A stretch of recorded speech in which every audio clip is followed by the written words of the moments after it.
que como les comentaba son 5. Por ejemplo, en la teoría fundamentada. En la teoría fundamentada, recordar que el tipo de problema de investigación más apropiado es cuando no disponemos de teorías o son inadecuadas para el contexto, tiempo, casos o muestras, circunstancias, etc. El objetivo aquí es la acción o el proceso entre individuos. Y nosotros principalmente vamos a ubicar este tipo de diseño de investigación cualitativa hacia las ciencias sociales del comportamiento humano, ciencias de la salud e ingenierías. Instrumentos pueden ser entrevistas de grupo de enfoque. Las estrategias de análisis son la codificación, como les mencionaba, dentro de la teoría fundamentada, tenemos codificaciones abiertas, axiales y selectivas en primer y segundo planos. Y el producto es una teoría que explica un fenómeno o responde al planteamiento. Para el diseño etnográfico, podemos abordarlo, por ejemplo, cuando se pretende describir y entender un sistema social. Y obviamente aquí las disciplinas tienen mucho que ver pues con el estudio de poblaciones, los sistemas de desarrollo humano, evolutivo, etcétera, y también cómo va funcionando un sistema organizacional. Por eso también se puede utilizar en las ciencias administrativas. El objeto de estudio, entonces, esto es un sistema social. Y ya vamos haciendo una diferenciación entre la teoría fundamentada y el etnográfico. Los instrumentos, pues básicamente son observación, participación, notas de campo, documentos y artefactos. Y la estrategia es la triangulación, que es lo que comentaba de poder recabar de varias fuentes e integrarlas y triangular la información de cada una de ellas. El producto es la descripción y explicación de un sistema social. Cuando tenemos nosotros o queremos tener historias detalladas que ayuden a comprender un problema, esto se puede relacionar más con las ciencias como la historia, por ejemplo, ciencias sociales y también ciencias de la salud. El objeto de estudio es uno o más individuos y sus historias o varias historias de un evento, y esto se puede, obviamente, aquí la participación de entrevistas, documentos, escritos, audio y video, para poder tener una narrativa acerca de la cronología de los eventos y para poder entregar una historia secuencial que integra varias narrativas. Cuando queremos buscar experiencias, nosotros vamos a tener un diseño fenomenológico o vamos a seleccionar un diseño fenomenológico. Y aquí principalmente, pues hablar de experiencias está involucrada con disciplinas como la psicología, la educación, también las ciencias de la salud, ciencias naturales e ingenierías. Y nuestro objeto de estudio son individuos que hayan compartido la experiencia o el fenómeno. ¿Cómo es que vamos a obtener estos datos? A través de la observación, entrevistas y grupos de enfoque. Y también las estrategias, pues nosotros básicamente vamos a tener unidades de significado por categorías para poder describir el fenómeno y las experiencias compartidas. Y nuestro reporte final va a ser la descripción de un fenómeno o de una experiencia. Finalmente, cuando tenemos una problemática de una comunidad, es decir, hemos identificado un problema y pretendemos tal vez dar una respuesta, entonces nosotros vamos a tener el diseño de investigación-acción, principalmente ocupado en ciencias sociales, ambientales y de salud e ingenierías, y el objeto de estudio es una problemática. Es una problemática de un grupo o comunidad, y bueno, aquí lo podemos tener como recolección de los datos, tanto entrevistas como cuestionarios, y que pueden ser estos cuestionarios de preguntas abiertas o cerradas, para poder involucrar a la comunidad en las decisiones y finalmente integrar un producto que es el diagnóstico de una problemática y un proyecto para poder resolverla, o lo que hemos estado valorando en otras materias, pues acciones. Entonces, esto ha sido los 5 tipos de diseño de la investigación cualitativa, y ahora vamos a ver cómo se da la recolección de datos para finalmente pasar al análisis, o cómo se hace el análisis de los datos cualitativos. La recolección de los datos, tenemos métodos primarios que son la observación, la entrevista a profundidad y la discusión en grupos. Sobre la observación tenemos 3, la observación externa, la investigación documental y la observación del participante. En la observación externa, el investigador trata pues de mantenerse al margen, infiriendo lo menos posible y sin participar.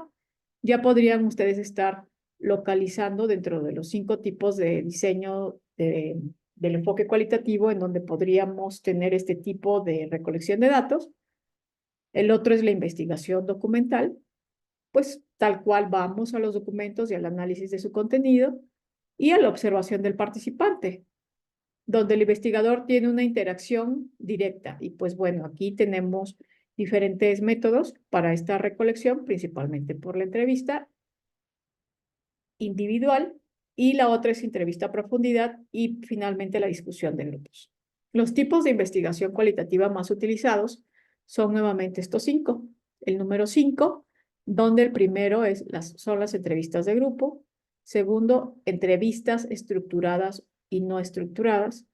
Investigación etnográfica, métodos de observación cualitativa y análisis de redes sociales. ¿Para qué? Para tener estos métodos de investigación cualitativa, los cuales, por ejemplo, podríamos tener desde entrevistas individuales, focus group, archivos de registros, procesos de observación, estudios longitudinales y casos de estudio. Así, nosotros podemos tener a través de cada uno de estos procesos, métodos para poder abordar un enfoque cualitativo.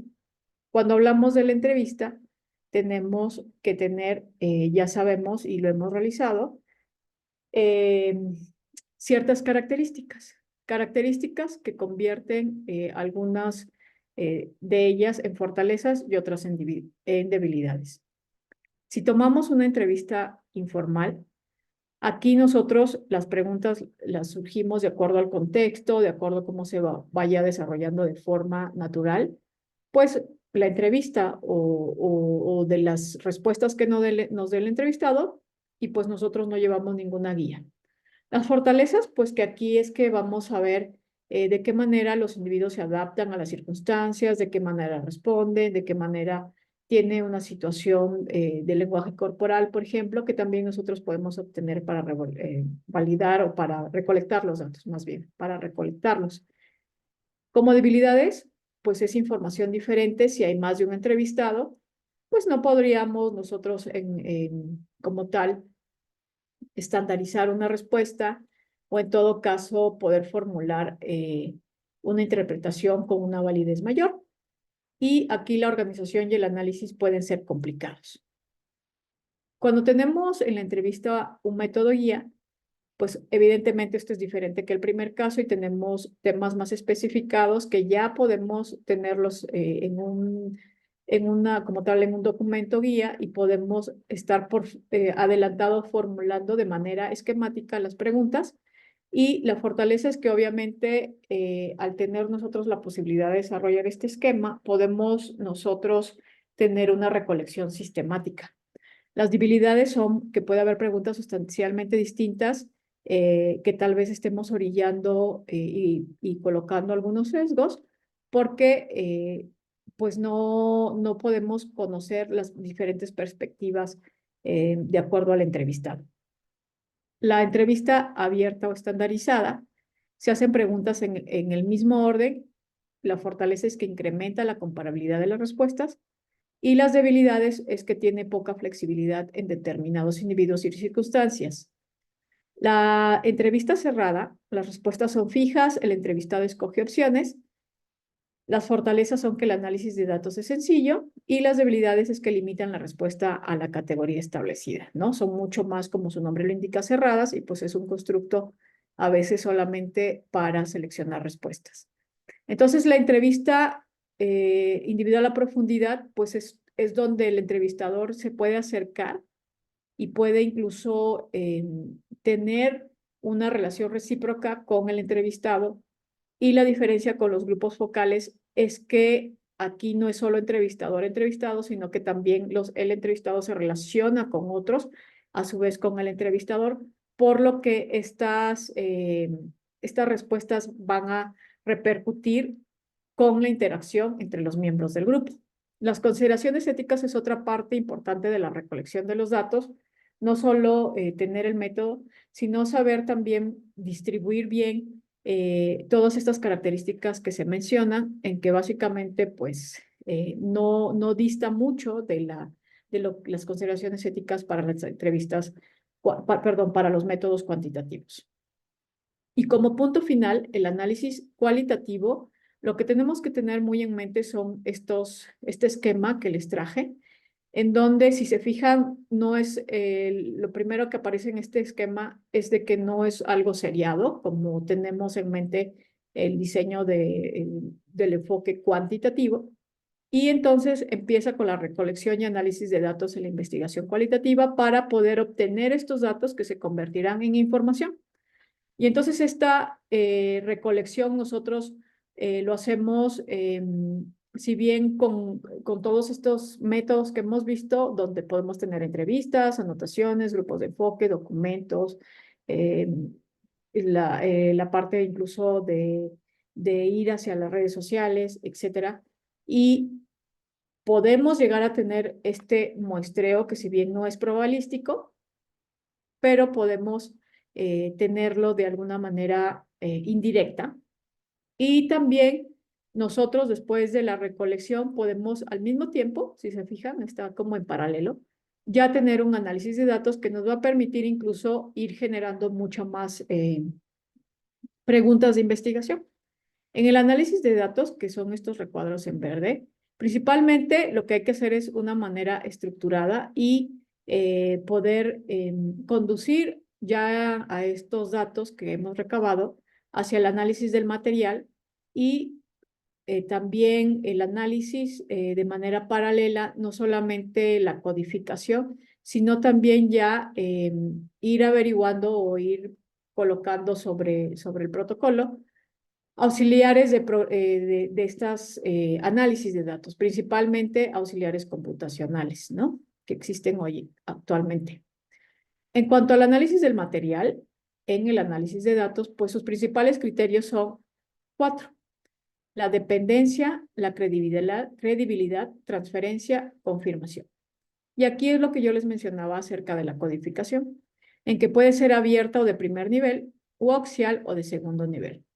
Cuando tenemos comparación de unidades es la codificación abierta, y aquí es lo que nosotros tuvimos el ejercicio con el Atlas T para crear categorías y códigos.